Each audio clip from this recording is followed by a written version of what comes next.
guys. So welcome back to cooking with me, Sunday dinner. This week we're gonna make a spinach ravioli with a ricotta filling.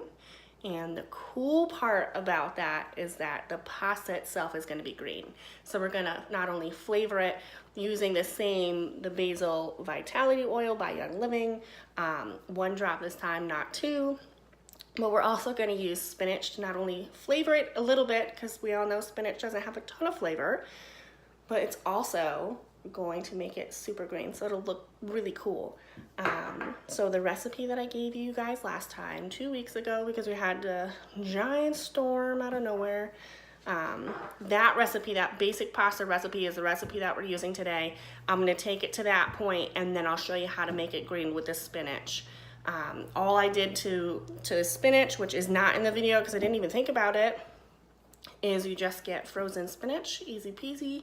You're gonna go ahead and put that right in a blender and blend it until it's super smooth. And then I put it in a little squirty bottle. So it's a little bit easier than trying to, pour it into the dough. So get your dough all the way up to it's a roughly together. And then we'll add in that stuff.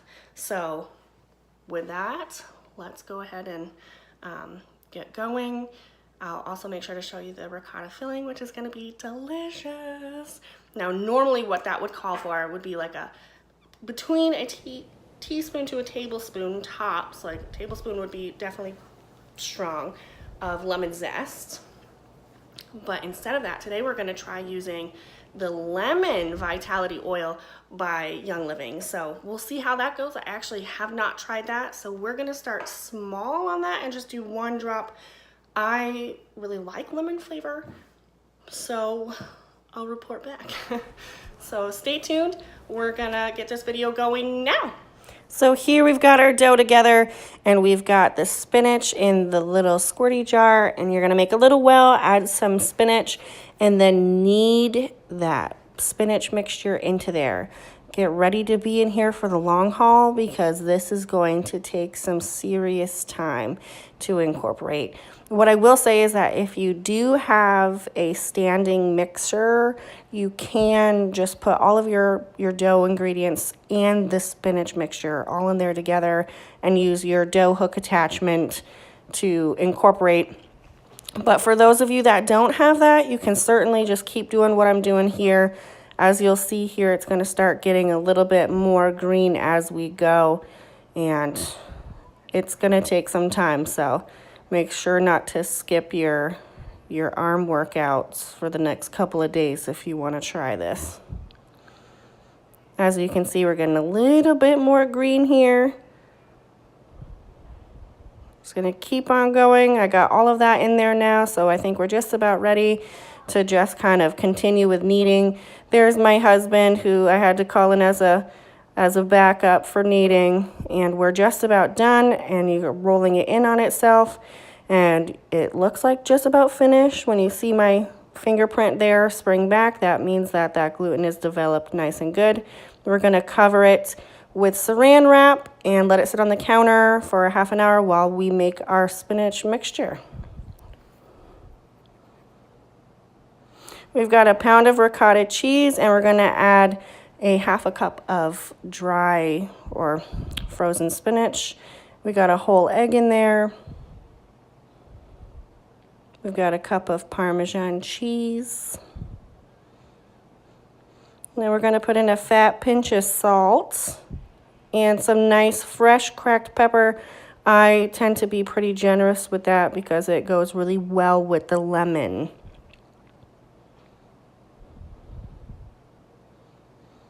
So we're going to do 1 drop of the Young Living Lemon Vitality oil. And once we've got that 1 drop in there, we can go ahead and get rolling on the mixing. You're going to whip up that egg so that incorporates nicely. Get it all mixed up together, no big chunks of anything. And then once we've got it all mixed thoroughly, we can go ahead and set that in the fridge while we get ready to roll out our pasta dough.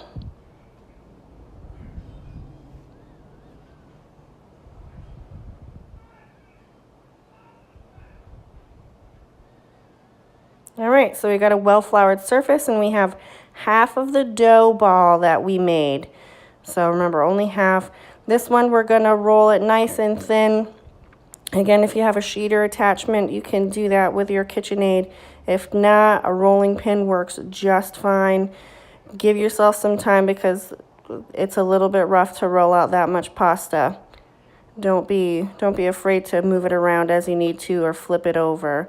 You're looking for a goal here at about 1/8 of an inch thick, roundabout in there. A little bit less is fine. And you can see we're starting to get some sort of shape here. Try to keep it kind of in a square-ish shape. I know it's a little bit hard and the dough's gonna go wherever the dough's gonna go, but that just means that's less for us to have to cut into shape afterward. So it's kind of a square shape there. Well, it's not, but we're trying. So now you can see that dough is rolling out really nice and we're good. We're gonna square that down. And you can reuse that. And then you're gonna find kind of what would be halfway through there, make a little invisible line, and you're gonna do 1/2 of the dough. You're gonna take a pastry brush and just give it an egg wash. An egg wash is just a whole egg whisked together with 2 tablespoons of water, and that's just gonna help those raviolis seal.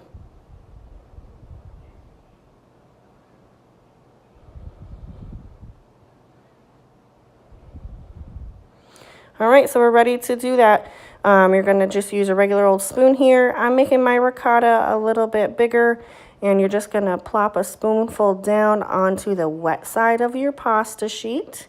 And you can try to do or be as creative as you want. Just plop and it works just fine.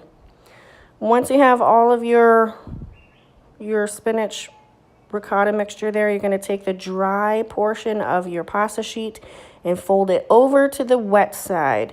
And this is where we're gonna try to just seal those bad puppies, and we are gonna push out that air. And so we're just gonna kind of work around each little pocket of filling, pushing out that air and sealing the dry portion of the pasta dough to the portion with the egg wash. And you can be a little bit rough here, but definitely don't be too rough. If you have a hole of air or pocket, you can always just poke a hole in there and seal that back up with your fingers afterward. Once you feel like you've got them all in a pretty good spot, you're gonna go ahead and cut out your ravioli. I've got a no, not a pasta cutter, that's actually a pastry cutter, and that just helps to kind of seal those edges as you go through, but you can always just use a butter knife as well. Once we've got our ravioli cut, we're going to put it onto any sort of surface, a plate, bowl, whatever. Just make sure it's lightly floured because these guys are pretty delicate as they go, and you wouldn't want to unseal one trying to pick it up.